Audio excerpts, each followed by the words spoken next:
Hello નમસ્કાર વિદ્યાર્થી મિત્રો, welcome back to our YouTube channel knowledge sharing. અને આજના આપણા લેક્ચરની અંદર આપણે વાત કરશું સર્ક્યુલર ક્યુ વિશે. આપણે આગળના લેક્ચરની અંદર વાત કરી હતી કે નોર્મલ ક્યુ અથવા તો સિમ્પલ ક્યુ કેવી રીતે વર્ક કરે છે. તો સિમ્પલ ક્યુમાં શું હોય, તો એક રિયર પોઇન્ટર હોય ને એક પોઇન્ટર હોય છે ફ્રન્ટ. પછી જ્યારે આપણે ડેટા સપોઝ કે 10+20 એડ કરેલા છે, તો આપણું રિયર પોઇન્ટર હોય છે 2 ઉપર અને ફ્રન્ટ હોય છે 10 પર. તો આ આપણો સિમ્પલ ક્યુનો કન્સેપ્ટ હતો.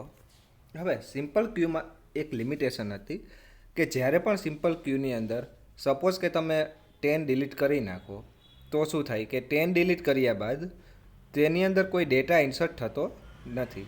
પણ 20 અને પછી જે નેક્સ્ટ વેલ્યુ હોય તેમાં તમે ડેટા ઇન્સર્ટ કરી શકો છો.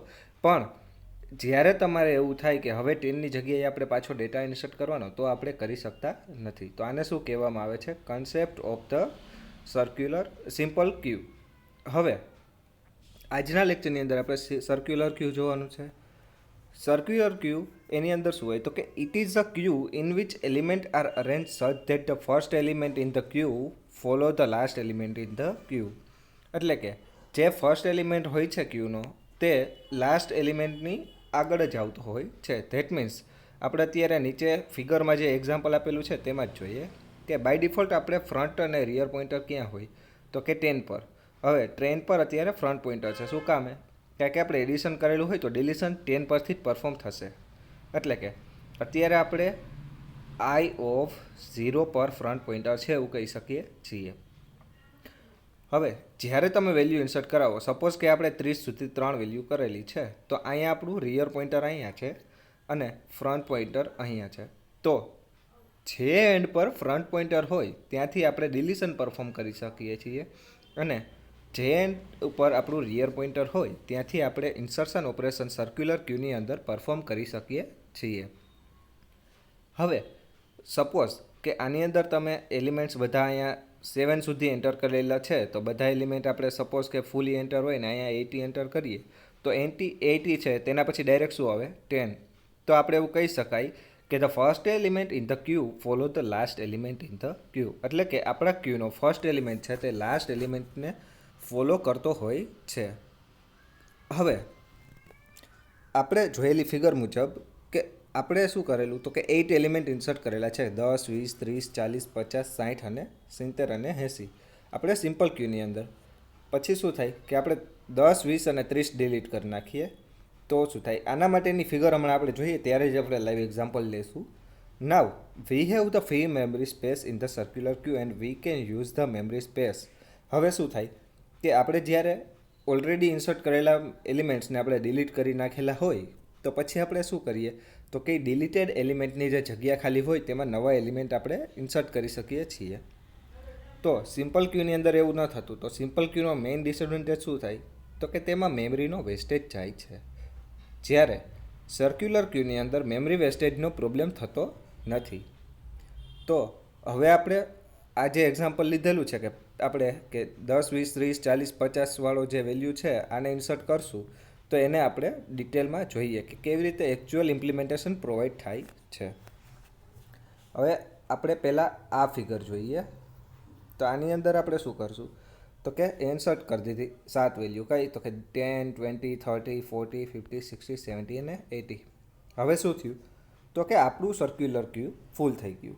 હવે આપણે શું કરવાનું કે આમાંથી આપણે 10, 20 અને 30 આપણે ડિલીટ કરવાના એઝ પર સેકન્ડ લાઇન, કે ડિલીટ 10, 20 એન્ડ 30.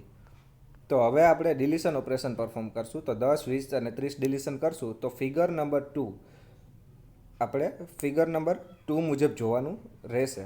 તો ફિગર નંબર 2 મુજબ શું થાય, તો કે આ ફિગરની અંદર આપણે 10, 20 અને 30 ડિલીટ કરેલા, તો આપણે શું વેલ્યુ છે? 40, 50, 60, 70 અને 80 આપણી વેલ્યુ રહેશે. અને બાકીના 3 એલિમેન્ટ શું થશે, તો કે બોક્સ એમ્પ્ટી થઈ જશે.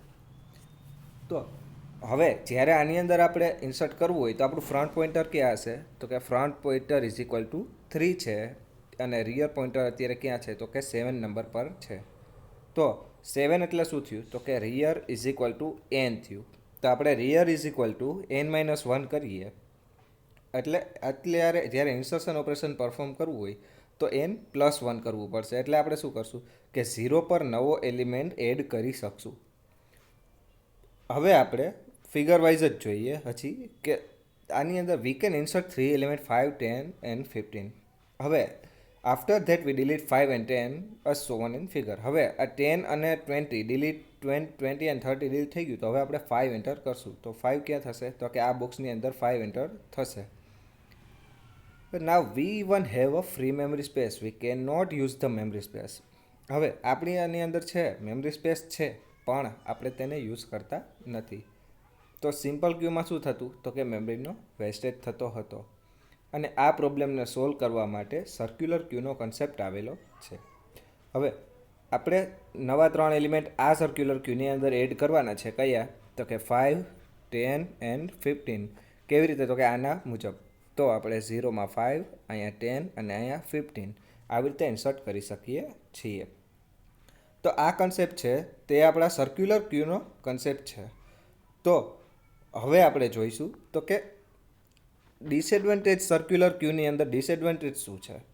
તો કે it is that even if we have a free memory space queue we can not use the free memory space to insert the element. એટલે કે સિમ્પલ ક્યુની અંદર જ્યારે પણ મેમરી સ્પેસ ખાલી હોય છતાં પણ આપણે તેની અંદર મેમરી સ્પેસનો યુઝ કરી શકતા નથી. તો આ મેઇન પ્રોબ્લેમ છે સિમ્પલ ક્યુનો. હવે નેક્સ્ટ છે તો ક્યુ શું છે? તો કે it is the natural data structure for the system to serve its incoming request. એટલે કે અત્યારે આપણે એપ્લિકેશન જોઈ રહ્યા છીએ. તો કે ફર્સ્ટ એપ્લિકેશન શું છે? તો કે એ એક નેચરલ ડેટા સ્ટ્રક્ચર છે કે જેની અંદર શું થાય? તો કે આપણી ઇનકમિંગ રિક્વેસ્ટ જે છે તે સર્વ થાય છે. અને મોસ્ટ ઓફ પ્રોસેસિંગ છે તે કેવી રીતે થાય? તો કે ડિસ્ક શેડ્યુલિંગ અલ્ગોરિધમ પ્રમાણે થાય છે. અને ડિસ્ક શેડ્યુલિંગ અલ્ગોરિધમનો યુઝ ક્યાં થાય? તો કે આપણા ઓપરેટિંગ સિસ્ટમ એટલે કે આપણા સેમેસ્ટર નંબર 3માં ઓપરેટિંગ સિસ્ટમ જે સબ્જેક્ટ આવે છે તેની અંદર આપણે આનો યુઝ કરી શકીએ છીએ. નેક્સ્ટ છે કે computer hardware like a processor or network card also maintain the buffers in the form of queue for incoming resource request. એટલે કે કમ્પ્યુટર હાર્ડવેર કે નેટવર્ક છે તે બફર મેન્ટેન કરે છે કે જેના દ્વારા તે ઇનકમિંગ સોર્સ રિક્વેસ્ટને સર્વ કરી શકે છે. પછી કે stack like data structure cause starvation of the first request. હવે સ્ટેક જેવું જે ડેટા સ્ટ્રક્ચર હોય છે તો તેમાં શું થાય? તો કે ફર્સ્ટ કમ લાસ્ટ સર્વ એવું હોય છે. તો ફર્સ્ટ જે રિક્વેસ્ટ આવી હોય તે સૌથી લાસ્ટમાં રિમૂવ થાય છે. અને તે છે તે કેવી છે કે દરેક એપ્લિકેશનના કેસમાં યુઝ પણ થઈ શકતી નથી. નેક્સ્ટ પોઈન્ટ એવો છે કે mailbox or port to save message to communicate between two users or processes in the system is essentially a queue like a structure. એટલે કે મેલબોક્સ છે અથવા કે જે સેવ માટે મેસેજીસ કરવા માટે યુઝ થાય છે કે જેમાં બે યુઝર અથવા પ્રોસેસને યુઝ કરીએ તો તેને ક્યુ લાઇક સ્ટ્રક્ચર કહી શકાય છે. અને મેઇનલી સિમ્યુલેશનની અંદર આપણે શું યુઝ કરીએ છીએ? તો કે ક્યુનો યુઝ કરીએ છીએ. હવે જીટીયુની એક્ઝામમાં બે મોસ્ટ ડિફરન્સીસ પૂછાય છે. એક છે સિમ્પલ ક્યુ એન્ડ સર્ક્યુલર ક્યુ અને બીજો છે તે સિમ્પલ ક્યુ સ્ટેક અને ક્યુનો. તો આ બે ડિફરન્સ છે જીટીયુમાં મોસ્ટ આઈએમપી હોય છે. તો તે એક્ઝેક્ટલી કરી જ લેવા. પછી તો હવે ડિફરન્સ જોઈએ આપણે સિમ્પલ ક્યુ અને સર્ક્યુલર ક્યુની વચ્ચેનો. સિમ્પલ ક્યુમાં શું છે? તો the last element of the queue does not follow the first element. એટલે કે ક્યુનો છેલ્લો એલિમેન્ટ છે તે ક્યુના ફર્સ્ટ એલિમેન્ટને ફોલો કરતો નથી. પણ સર્ક્યુલર ક્યુમાં એવું હોય છે તો કે last element of the Q is follow the first element. એટલે કે જે જગ્યાએથી આપણે એલિમેન્ટ સ્ટાર્ટ કરેલું હોય અથવા ડિલીટ કરેલું હોય ત્યાં નવો એલિમેન્ટ એડ કરી શકાય છે. પછી સિમ્પલ ક્યુનો બીજો ડિફરન્સ જોઈએ તો કે problem of overflow in a simple Q is frequently occurs.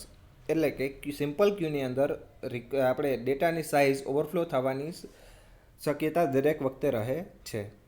જ્યારે સર્ક્યુલર ક્યુમાં બહુ ઓછા કેસમાં એવું થાય છે કે આપણો ક્યુ ઓવરફ્લો થાય છે. પછી સિમ્પલ ક્યુની અંદર મેમરીનો વેસ્ટેજ જાય છે જ્યારે સર્ક્યુલર ક્યુની અંદર મેમરી વેસ્ટેજ થતો નથી. અને આ બે એક્ઝામ્પલ આપેલા છે જે આપણે આપણા લેક્ચરની અંદર એક્ઝેક્ટલી સમજી લીધેલા છે. તો આ હતો સર્ક્યુલર ક્યુ અને સિમ્પલ ક્યુના મેઇન ડિફરન્સીસ. આના સિવાયના જે ડિફરન્સીસ હોય તો તે તમારી રીતે તમે એડ કરી શકો છો. હવે આજના દિવસનો અથવા તો આ ચેપ્ટરનો લાસ્ટ ટોપિક કે જેની અંદર આપણે જોશું ફીફો અને લીફો એટલે કે લાસ્ટ ઇન ફર્સ્ટ આઉટ અને first in first out that means stack અને ક્યુ. આ એક ડિફરન્સ છે તે મોસ્ટ ઓફ દરેક એક્ઝામની અંદર પૂછાય જ છે. તો પહેલાં આપણે જોશું સ્ટેક અને પછી જોશું ક્યુ. હવે સ્ટેકની અંદર શું હોય તો કે ઇન્સર્શન અને ડિલીશન ઓપરેશન બંને એક જ એન્ડ પર પરફોર્મ થાય છે. જ્યારે ફીફો એટલે કે ક્યુની અંદર શું હોય તો કે ઇન્સર્શન અને ડિલીશન ઓપરેશન ડિફરન્ટ એન્ડ પર પરફોર્મ થાય છે. સેકન્ડ ડિફરન્સ કે LIFO the element which inserted last is first to delete એટલે કે સ્ટેકની અંદર જે એલિમેન્ટ આપણે લાસ્ટમાં એન્ટર કરેલ હોય તો તેને ફર્સ્ટ ડિલીટ કરવો પડે. જ્યારે ક્યુની અંદર એવું નથી હોતું. ક્યુની અંદર એવું હોય છે કે જે એલિમેન્ટ ફર્સ્ટ એન્ટર થયો હોય તે જ એલિમેન્ટ ફર્સ્ટ ડિલીટ થાય છે. નેક્સ્ટ થર્ડ ડિફરન્સ શું છે તો કે LIFO require only one pointer to called top એટલે કે લીફોની અંદર ટોપ ઓફ ધ પોઈન્ટ અથવા તો ટોપ ઓફ ધ સ્ટેક નામનું પોઇન્ટર એક જ પોઇન્ટરનો જરૂર પડે છે. જ્યારે ફીફો સિસ્ટમને એટલે ક્યુને ફ્રન્ટ અને રિયર એમ બે પોઇન્ટરની જરૂર પડે છે. પછી એક્ઝામ્પલ જોઈએ તો કે piles of the tray in cafeteria એટલે કે સ્ટેકની અંદર આપણે જે જમવાની ટ્રે હોય અથવા તો ડીશીસ આપણે ગોઠવેલી હોય તો તે એક્ઝામ્પલ છે સ્ટેકનું. જ્યારે ક્યુ છે તો એની અંદર આપણે કોઈ પણ એટલે કે મૂવીની ટિકિટ લેવા લાઇનમાં ઊભા હોય અથવા આપણે સ્ટુડન્ટ રજિસ્ટ્રેશન પ્રોસેસ માટે ઊભેલા હોય એટલે કે જે પ્રથમ આવે તે પ્રથમ આઉટપુટ મળે તેવી મેથડ યુઝ થાય છે. હવે સ્ટેકની અંદર શું છે તો કે in LIFO there is no wastage of the memory space આપણે સ્ટેકની અંદર મેમરીનો વેસ્ટેજ થતો નથી. જ્યારે ક્યુની અંદર શું થાય કે જ્યારે આપણી પાસે ફ્રી મેમરી હોય છતાં પણ આપણે ક્યારેક તેનો યુઝ કરી શકતા નથી તો ક્યુની અંદર મેમરીનો વેસ્ટેજ થવાના ચાન્સીસ બહુ ઝાઝા વધી જાય છે. તો આ આપણું થર્ડ યુનિટ હતું. નેક્સ્ટ લેક્ચરની અંદર આપણે આપણું ફોર્થ યુનિટ એટલે અથવા તો જીટીયુની મોસ્ટ આઈએમપી યુનિટ આપણે સ્ટાર્ટ કરશું કે જેનું નામ છે link list. Thank you very much guys.